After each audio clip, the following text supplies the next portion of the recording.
నమస్తే, welcome to okay TV. ప్రస్తుతం నేను సెక్రటరియట్ ఎదురుగా ఉన్నాను. చూడొచ్చు, ఈరోజు విద్యార్థులు కొంతమంది సెక్రటరియట్ ముట్టడికి పిలుపునివ్వడం జరిగింది. ఈ క్రమంలో ప్రధానంగా చాలామంది నిరుద్యోగులు ఇప్పటికే అనుమానితులు ఎవరైతే ఉన్నారో వాళ్ళందరినీ కూడా ఇప్పటికే అరెస్ట్ చేసినట్టుగా తెలుస్తూ ఉంది. మరి ఇంకా కొంతమంది వచ్చే పరిస్థితి కనపడతా ఉంది. కాబట్టి వీళ్ళందరినీ కూడా కట్టడి చేసే ధోరణిలో ఇప్పుడైతే పోలీసులు భారీ బందోబస్తు అయితే ఇక్కడ పెట్టడం జరిగింది. సెక్రటరియట్ చుట్టూరు కూడా దాదాపు 2 కిలోమీటర్ల మేర పోలీసులు అయితే పూర్తి బందోబస్తు అయితే పెట్టడం జరిగింది. చూడొచ్చు, మొత్తం కూడా సెక్రటరియట్ పోలీసులతో నిండిపోయిందని చెప్పుకోవచ్చు. ఈ ఎదురుగా మెయిన్ గేట్ ఎదురుగా కావచ్చు, లేదంటే ట్రాఫిక్ సిగ్నల్స్కి సంబంధించి కావచ్చు.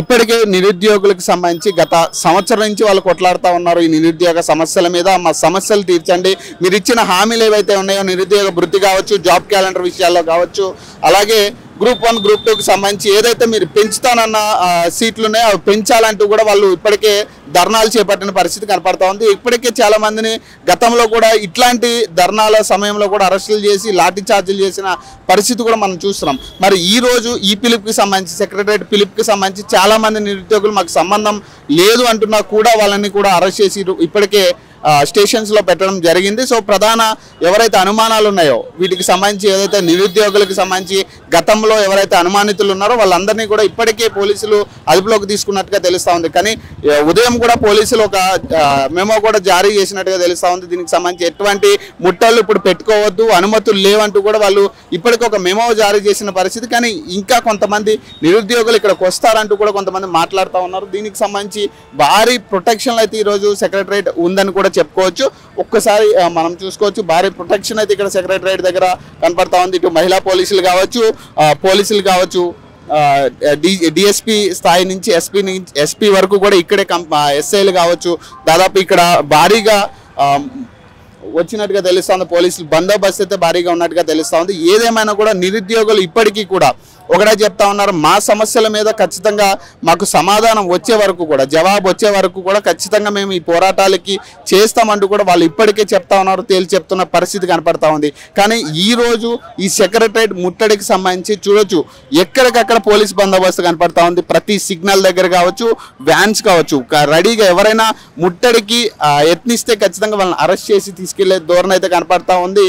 సో చూద్దాం, ఏదేమైనా కూడా విద్యార్థులు అయితే ఎక్కడా కూడా మేము తగ్గేది లేదు, ఖచ్చితంగా మేము తెచ్చుకున్న ప్రభుత్వాన్ని మళ్ళీ మేమే గద్దె దించుకునే ప్రయత్నం చేస్తామంటూ కూడా ఇప్పటికే వాళ్ళు సవాల్ చేసిన పరిస్థితి కనపడతా ఉంది. మరి ఈ టైంలో ఈ ముట్టడికి సంబంధించి ఏదైతే ఎలాంటి పరిణామాలు చోటు చేసుకుంటాయి, ఖచ్చితంగా నిరుద్యోగులు అయితే మేము వచ్చి తీరుతామని చాలామంది ఇప్పటికే మాట్లాడుతూ ఉన్నారు. వాళ్ళు ఇప్పటికే దాని మీద కంక్లూజన్ ఇచ్చే ప్రయత్నం చేస్తూ ఉన్నారు. ఏదేమైనా మాకు ప్రభుత్వం నుంచి సమాధానం వచ్చే వరకు కూడా మేము కొట్లాడతాం, ఇట్లానే కొట్లాడతాం ప్రభుత్వంతో అని కూడా వాళ్ళు మాట్లాడుతున్నారు. వాళ్ళు మేము ఆశించేది ఒకటే, వాళ్ళు ఇచ్చిన హామీలు ఏవైతే ఉన్నాయో ఆ రోజు మాతో మాట్లాడిన వాళ్ళు ఎవరైతే ఉన్నారో వాళ్ళందరూ ఈ రోజు మాకు ఒక జవాబు ఇవ్వాలి, వాళ్ళు ఇచ్చిన హామీలకి సంబంధించి ఒక జవాబు ఇవ్వాలంటూ కూడా వాళ్ళు ఇప్పటికే తేల్చి చెప్తున్న పరిస్థితి.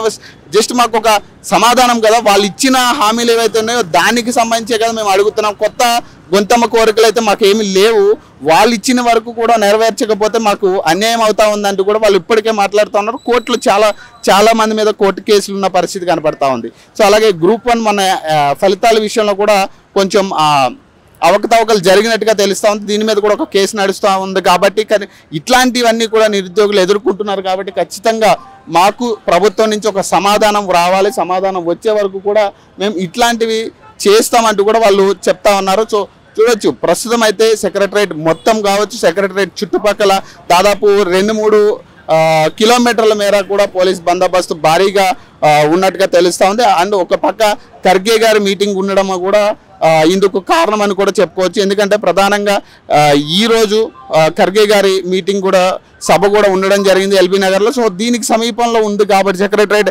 సమీపంలో ఉంది కాబట్టి ఖచ్చితంగా బందోబస్తు కూడా రెట్టింపు చేసే ప్రయత్నాలు కూడా చేస్తూ ఉన్నారు పోలీసులు. సో మరిన్ని అప్డేట్స్ కోసం చూస్తూనే ఉండండి ఓకే టీవీ.